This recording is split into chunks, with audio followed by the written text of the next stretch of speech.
중등 국어 때 가장 좀 문제가 되는 학습 방법은 암기다. 그러면은 그 암기가 아니면 어떤 방법으로 우리가 공부를 할 수 있을까라는 질문을 자연스럽게 던져볼 수 있을 것 같은데. 안녕하세요. 네, 에이프로 아카데미 생각국어 오덕현 강사입니다.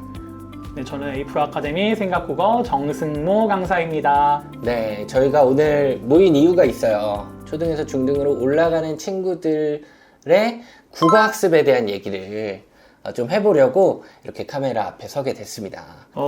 이제 아이들이 중학교 시기가 되게 중요해요. 국어 학습에. 왜 중요하냐면 시험 국어라는 걸 처음 접하는 때이죠.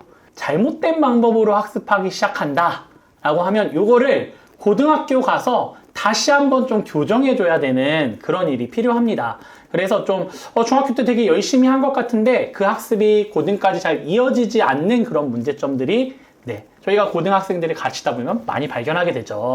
그렇죠? 실제로 이제 중학생들하고도 수업을 해보게 되면 뭐 이렇게 고득점, 그쵸, 95점 이상 받는 친구들의 공통적인 이야기가 외워서 시험 봤어요. 그렇죠. 이런 얘기를 그렇죠. 하게 되거든요. 네. 네, 그런데 수능을 대비하고 수능 모의고사 문제를 풀 때 이게 암기로 공부했던 친구들은 좀 한계를 보게 되는 경우가 많더라고요. 그래서 저희가 이제 중등 국어 학습에 대한 가장 큰 문제다라고 생각하는 것은 시험 범위 안에 있는 것들만 딸딸딸딸 외워서 암기식으로 국어 공부를 하는 것.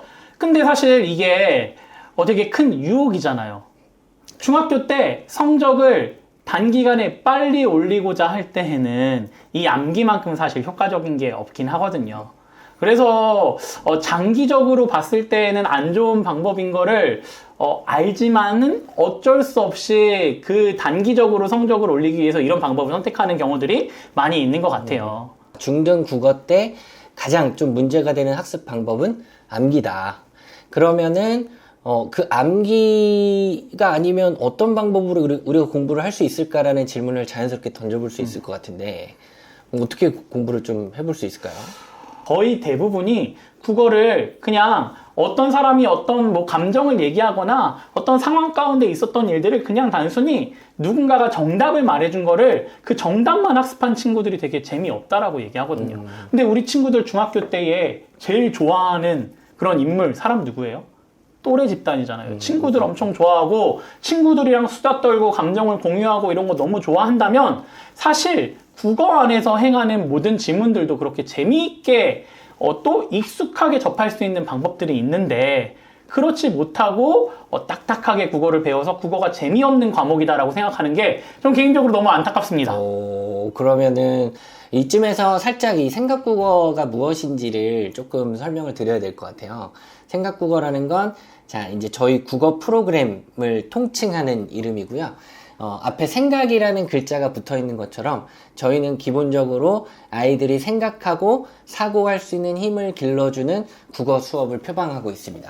그래서 그런 재미있는 사례, 아주 실생활에 밀접하게 연관되어 있는 그런 사례로 학생들이 어떤 개념어를 딱 떠올렸을 때 그런 사례를 기반으로 개념을 사고할 수 있도록 하는 그런 방식으로 수업을 좀 진행을 하고 있고요. 이거 외에도 또 좀 특히 지금 M단계에 대해서 이제 얘기를 좀 본격적으로 시작했는데 또 다른 어떤 수업 사고력을 길러주는 수업 방식이 또 있을까요? M단계에서 여러 가지 이제 아이들의 어떤 눈높이에 맞춰서 다양한 사례를 들어주는 것도 있고요. 시를 배울 때에는 사실 아이들이 좋아하는 노래 가사를 같이 분석하게 하고 이런 얘기들도 하고 또 소설 같은 경우에는 드라마를 같이 예시를 들어서 그때마다 이제 그 아이들에게 맞는 눈높이에 맞는 걸로 이렇게 초점을 낮춰주기도 하는데 그러면 수업 내용이 좀 이렇게 너무 쉬워지고 비약이 되는 거 아니냐 어떤 대중매체에 나오는 그런 주제들로. 근데 그런 거 좀 염려하실 게 없는 게 우리 아이들이 이렇게 뭔가 수업 때에 한 꼭지라도 좀 쉽게 되어지는 것들이 있으면 어려운 내용들도 낮아진 허들 때문에 쉽게 이해하게 되는 부분이 있고요.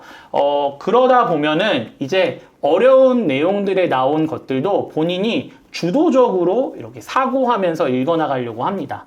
그래서 수동적으로 누군가 떠주기를 바라는 그런 사고를 했다면 뭔가 사례를 들어주고 또한 그 상황에 입체적으로 이 인물이 왜 이런 상황 가운데 있고 둘의 갈등이 왜 드러나는지에 대한 것들을 쉬운 예시들로 먼저 들어준 다음에 그 다음 작품 활동으로 들어가서 작품 속에서 보게 된다면 또 입체적으로 보게 되는 네, 그런 일들이 있습니다.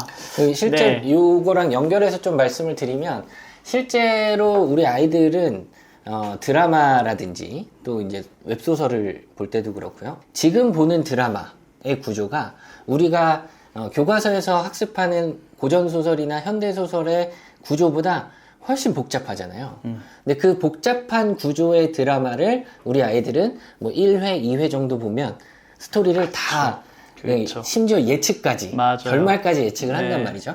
이제 그래서 사실은 이제 아이들이 어렵게 느끼는 부분은 고전이어서 그리고 현대 문학이어도 이제 아이들이 살았던 훨씬 이전의 그런 작품들이어서 이제 공감이 안 되는 거죠. 나랑 너무 동떨어진 이제 그런 스토리여서 공감이 안 될 뿐 사실은 우리 아이들이 훨씬 더 복잡하고 어려운 그런 이야기 구조도 다 파악할 수 있다. 이제 그런 측면에서도 이런 방법은 되게 효과적일 수 있을 것 같다는 생각이 드네요. 네, 이렇게 좀 얘기를 쭉 들어보니까 M단계를 구성한 어떤 의도 이런 것들도 수업 시간에 이야기하면서 계속 좀 나타나고 있는 것 같다는 생각이 들어요. 사실 저희가 M단계를 구성할 때 수능에 나오는 개념들이 있어요. 이제 그거를 이제 쭉 추렸을 때 저희 영상을 이제 보신 분들은 이제 이게 M단계가 뭔지 B단계가 뭔지 뭐 이렇게 다 이제 좀 아시겠지만 M단계 같은 경우는 수능에 꼭 필요한 개념 128개, 문학, 그 다음에 문법 같은 경우는 72개 정도를 저희가 이제 정리해서 이제 그거를 우리 아이들과 수업을 하고 있거든요. 이제 그럴 때 개념을 최대한 아이들이 자기 것으로 만들 수 있도록 하는 이제 그런 수업을 저희는 표방하고 있고 그런 수업들을 이제 진행을 하고 계신 것 같습니다. 또는 제대로 이걸 자기 것으로 만들고 있는지를 좀 이제 확인하기 위해서 저는 마인드맵을 좀 많이 시키거든요. 아이들한테 이제 불시에 수업 시간에 이제 빈 종이를 주고 한번 문학 중에서도 지금 현대시 개념을 우리가 어디까지 배웠다. 그거 한번 마인드맵 해봐라. 그러면은 그 아이들이 자기 걸로 된 것들은 그래도 떠듬떠듬 적어요.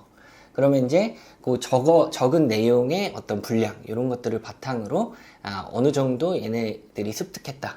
이런 것들을 좀 확인을 하곤 하거든요. 그래서 저희 M단계의 의도는 이제 그런 의도로 진행을 하고 있다라는 거. 그러면 여기서 이제 좀 궁금한 건 실제 아이들이 수업을 따라오면서 저희의 의도대로 잘 따라오고 있는지가 궁금하긴 하거든요. 혹시 그런 사례들이 좀 있을까요? 일단은 저희가 기본적으로 이제 숙제를 낼 때에 어떤 문제, 지문을 보고 문제를 풀 때에 저희는 그냥 단순히 문제 풀고 채점하고 넘어가는 거는 지식이 아니다라고 얘기하잖아요. 아이들이 실제 시나 소설이 나오면 그 시나 소설 지문 위에다가 배웠던 개념들이 어디 있는지 다 한 번씩 적어봅니다. 적어보는 과제를 하고 있고, 그 다음에 그렇게 적어보는 것들이 이제 1주차, 2주차, 3주차가 지날 때마다 아이들이 점점 여기에서 이 지문, 처음 보는 지문 안에서 이 지문의 화자 상황 정서 태도, 대상 상황 정서 태도를 가지고 주제를 뽑아내는 것도 훨씬 더 잘하는 모습과 또한 배운 개념어들을 지문 안에서 굉장히 많이 찾아내고 있다라는 것들의 양이 늘어나는 걸 보면은 아이들이 그 개념을 잘 흡수하고 있다는 걸 느끼고 있고요. 또한 이제 보통 이제 마지막쯤에 잘 개념이 정리되어 있는지 확인해 보기 위해서 그직지 숙제를 좀 내줍니다. 논술 강의는 아니지만 우리 중학교 때니까 좀 여유가 있을 때에 시 개념을 가지고 본인이 시를 쓰고 그 개념으로 본인이 한번 개념을 분석해보는 그런 일들을 시킵니다. 일단 문학에 대해서 좀 말씀을 해주셨고 문법에 대해서 좀 말씀을 드리면 문법 같은 경우는 그래도 중학생 아이들에게는 조금 더 피부에 와닿는 그 개념들인 것 같아요. 왜냐면 중학교 1학년, 2학년, 3학년에 이제 걸쳐가지고 품사도 배우고 의문의 변동도 배우고 하니까 그래서 이제 문법 개념 같은 경우는 아이들이 그 문학 개념보다는 조금 더 암기하려는 그런 특징이 많이 나타나요. 그렇죠. 그래서 요 암기로만 끝나는 게 아니라 그 암기한 걸 이 실제로 예를 들어 의문의 변동이다 그러면 특정 단어가 나왔을 때 거기에 어떤 의문의 변동 현상이 적용이 됐는지를 찾아 나가도록 하는 그런 연습. 사실 이제 그런 연습이 많이 필요한데 마찬가지 저희 이제 과제를 할 때 물론 이제 과제에서는 문제를 이렇게 풀어오긴 하는데 과제를 피드백하는 과정에서 이제 그런 것들을 물어봅니다. 네, 아이들이 이제 질의응답을 하는 과정에서 좀 이제 과제에서 요건 어려운 문제라고 좀 판단되는지 그런 것들이 있으면 학생한테 직접 물어보고 어떻게 풀었는지 네, 어떤 개념들을 잘 적용해서 풀었는지를 좀 확인하는 이제 그런 작업들을 하는 것 같아요. 네. 좋습니다. 그러면 M단계에 대해서는 좀 이렇게 얘기를 해봤고요. B단계에 대해서도 한번 얘기를 해보면 좋을 것 같거든요. 자, M단계는 이제 개념을 쭉 정리하고 개념을 자기 걸로 만드는 이제 그런 과정이었다면, 자, B단계는 좀 어떻게 정리를 해주실 수 있을까요? B단계는 간단히 말씀드리면 배운 개념을 다시 발산하는 과정입니다. 즉, 아이들이 처음 읽는 그런 지문과 또한 문제의 선지를 M단계 때 배웠었던 개념을 바탕으로 거기에 적용해서 본인이 다 한번 해설을 해보고 네, 그 선지가 무슨 뜻인지 정의를 내려보고 또한 여기에서 한 걸음 더 나가서 이 선지의 정답이 왜 지문을 근거로 정답인지까지 사고하는 과정들을 교사가 설명해주고 납득시켜준 게 M단계라면 B단계는 본인이 그 지문 안에서 찾아내는 훈련을 하는 것이 B단계의 핵심입니다. 맞아요. 사실은 이 부분이 학생들에게도 그렇고 어머님들께도 그렇고 좀 낯선 단계인 것 같아요. 그렇죠. 이런 수업 방식이 이제 없다 보니까 근데 실제로 이제 저희 학생 같은 경우는 처음에 현대시 가지고 이제 하잖아요. 현대시 가지고 할 때 계속 이제 그 아이들이 우는 소리 모르겠다고 그리고 정말 끊임없이 이제 물어보는 거죠. 이거는 이게 맞나요? 이건 이게 맞아요? 막 이제 이렇게 물어보는 이제 그런 과정을 거쳐서 이제 조금 그래도 한 3, 4주 이렇게 하다 보면 현대시 이제 마지막 부분 가면은 그래도 곧잘 적더라고요. 그런 거 보면 좀 신기하긴 했는데. 맞아요. 예. 저는 학생이랑 사실 그 정답에 대한 설명을 이렇게 같이 그 아이가 설명한 것들을 듣고 제가 그게 왜 정답이 아니고 이게 정답인지 다시 이제 설명해 가는 그 과정에서 아이가 흥분해서 논쟁을 한 적도 있어요. 아, 내 답도 맞는데 왜 이걸 정답으로 인정을 안 해주냐. 막 그렇게 자기가 생각한 나도 정확한 개념을 바탕으로 제대로 판단한 것 같은데 왜 이게 정답이 아니냐. 막, 그렇게 목소리가 커지고, 네, 그런 과정들도 있는데, 그렇게 과정을 해서 정답에 대해서 제대로 납득하게 된다면, 그 아이는 그 부분에 대해서, 그 개념에 대해서는 다시는 틀리진 않겠죠. 네, 정확한 이해가 그런 과정을 통해서 B단계에서 이루어지고 있습니다. 사실은 그 과정을 통해서도 이 사고력이 향상이 될 수 그렇죠. 있는 거잖아요. 네. 예, 그래서 B 과정이 그런 측면에서 굉장히 중요한 의미를 갖는 것 같다라는 생각이 들고, 네, 이런 이야기 들으시면은, 그렇게 한 사람 한 사람 다 소통하고 하면은, 수업 시간 내에 진도를 뭐 많이 못 나가는 거 아닌가? 이런 생각도 하실 수 있을 것 같아요. 그래서 저희가 또 이렇게 활용하는 방법들이 있죠. 혹시, 네, 어떤 것들을 활용해 보셨나요? 정성곤 선생님도 하고 있는 걸로 알고 있는데, 학습지를 그렇죠. 운영을 별도로 하고 있습니다. 그래서 이거는 뭐 저희가 뭐 조교를 시켜서 하고 그런 게 아니라 저희가 직접 아이들하고 시간을 맞춰가지고 그래서 그 시간에 우리 아이들이 들어와가지고 자기 해야 될 공부하고 그쵸? 선생님께서는 어떻게? 저는 이제 아이들이 이렇게 들어와서 해야 될 공부하고 마이크도 끄고 오디오도 다 끄라고 그래요. 그래서 질문 있을 때만 이렇게 채팅 이렇게 치면은 제가 이제 소회의실로 따로 아이들을 불러가지고 거기에서 수업 시간에 사실 부끄러워서 그렇게 논쟁을 못하는 친구들도 있을 건데 본인이 이제 이해 안 되는 것들 설명 듣고 이해 안 되는 것 또한 뭐 해설을 보고 본인 마음속에 걸림이 있는 부분들은 다 거기에서 이제 좀 소화시키고 갈 수 있게 그렇게 별도의 학습하는 시간을 네, 줌 학습실을 운영하고 있습니다. 네. 그리고 오프라인으로도 이제 저희 강사들이 학원에 있을 때 그리고 약간 공강 시간 이럴 때는 가끔 이제 학생한테 연락 올 때가 있어요. 그러면 와서 공부하고 가라 이럴 때도 있고 그렇게 저희가 아무래도 소규모로 이 운영되는 수업이다 보니까 저희 몇 명으로만 제한을 두죠? 최대 8명이죠. 네. 최대 저희는 8명까지만 수업을 받고 있습니다. 네. 그리고 그러다 보니까 그래도 한 명 한 명 세밀한 컨택이 좀 가능한 것 같다는 좀 그런 생각이 드는 것 같습니다. 이런 것들 외에 우리 혹시 학생한테 수업하면서 이런 것들 좀 더 특징적으로 하고 있다 이런 게 있으실까요? 모든 학생들이 이런 욕심을 부려주면 좋겠지만, 진짜 공부에 욕심이 있는 친구들이 있어요. 네, 욕심이 있어서 더 잘하고자 하는 친구들에게는 주어진 과제뿐만 아니라 추가로 맞춤형 과제를 내줍니다. 뭐 문제가 될 수도 있고요. 그리고 이 과제에 대해서 더 깊은 사고를 하기 위한 어떤 다른 활동이 될 수도 있고요. 최근에 어떤 학생은 저한테 이제 그간에 본인이 읽었었던 책 독후감들을 쭉 갖고 왔어요.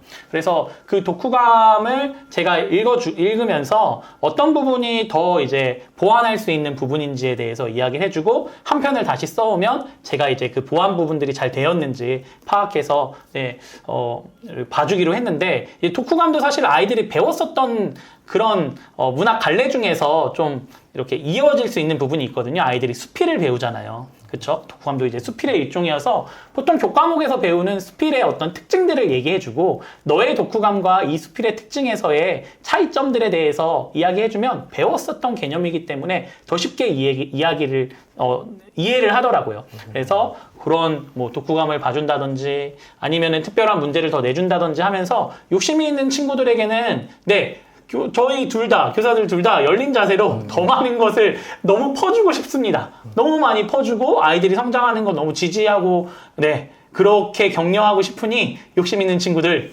많이 와주세요. 네. 그렇죠. 맞아요. 그리고 이렇게 욕심 있는 친구들이 학습하다 보면은 좋은 성과들도 많이 나오잖아요. 혹시 뭐 생각나는 어떤 성과들 있으신가요? 덕현쌤? 수업하고 있는 지금 이제 중학교 2학년 올라가는 학생인데, 이 학생을 사실 작년에 처음 만났죠. 작년에 이제 처음 만나서 M단계 수업을 하고, M단계 수업 초반에 테스트 했을 때는 모의고사, 고등학교 1학년 모의고사를 보는데, 물론 이제 작년이니까 중학교 1학년 때고, 그때면은 고등학교 1학년 모의고사 어렵잖아요. 그렇죠. 그렇더라도 어쨌든 그때는 이제 5등급이 나왔거든요. 근데 이제 M단계를 끝날 때, M단계 끝날 때 2등급에 가까운 3등급 나갔습니다. 오, 그리고 5등급인데. 이 학생과 지금 이제 B단계 수업도 계속 지속하고 있는데, 이제 B단계 때는 기본적으로 테스트의 이렇게 수준도 고등학교 2학년 수준으로 올라가거든요. 근데 고등학교 2학년 모의고사를 쳤는데 그대로 3등급을 유지하는 모습을 보면서 확실히 발전을 했구나, 이런 것들을 좀 느낄 수 있었고, 이제 현재 또 M단계 수업하고 있는 학생 중에서 이 학생은 기본적으로는 공부를 좀 열심히 하는 열의가 있는 친구예요.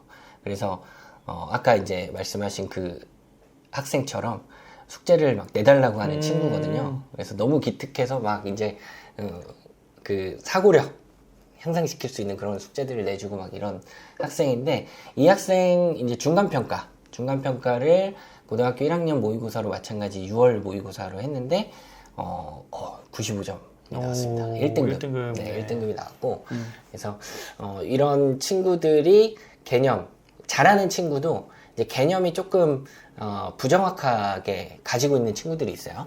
이제 그런 친구들이 이제 개념을 더 명확하게 학습을 하고, 이제 그 개념을 어떻게 적용해야 되는지를 이제 배우면 자연스럽게 그런 실력들이 이제 시험 문제를 풀 때 나타나는 것 같다는 생각이 듭니다. 그렇죠. 저희가 M단계에서 이제 B단계로 올라갈 때에 성취도 평가를 보는 기준이 이제 모의고사로, 고등학교 모의고사 기준으로, 그래서 중등 같은 경우에는 이제 3등급, 또 정답률을 좀 보긴 하지만 그 정도의 성취를 보이는데 아이들이 잘 올라가잖아요. 그렇죠? 맞아요. 개념을 잘 배웠을 때에 아이들이 100분위로 따졌을 때 고등학교 100분위로 20% 정도 안에 드는 성적을 내는 거가 너무 잘 나오는 걸 보면서 우리가 지금 가르치고 있는 이 방법이 진짜 효과가 있구나라는 것들을 많이 좀 느끼고 있는 것 같습니다. 네, 이렇게 우리가 여러 가지 이야기들을 좀 드렸습니다. 중등 국어학습 이대로 괜찮을까? 중학교 때 우리 아이들이 국어학습을 어떻게 해야 되는지, 어떤 부분에 초점을 맞춰야 되는지, 특히 사실은 좀 진부한 이야기일 수도 있지만 이 사고력이라는 부분에 초점을 좀 맞춰가지고 아이들이 암기식으로 공부하면 고등학교 또 수능까지 준비하는데 굉장히 어려움이 있을 수 있다. 그래서 생각하면서 국어 공부를 해야 장기적으로 수능까지 갔을 때 오히려 아이들의 실력을 마음껏 발휘할 수 있다는 점을 좀 강조드리면서 저희가 이야기를 좀 진행을 해봤고요. 관심 있는 분들은 저희 학원을 통해 문의 주시고 연락 주시면 저희 또 성심성의껏 상담 드리도록 하겠습니다. 오늘 이야기는 이 정도 드리면 되겠죠? 네, 좋습니다. 네, 다음번에 또 여러분들께 도움이 되는 이제 그런 주제로 다시 찾아뵙도록 하겠습니다. 감사합니다.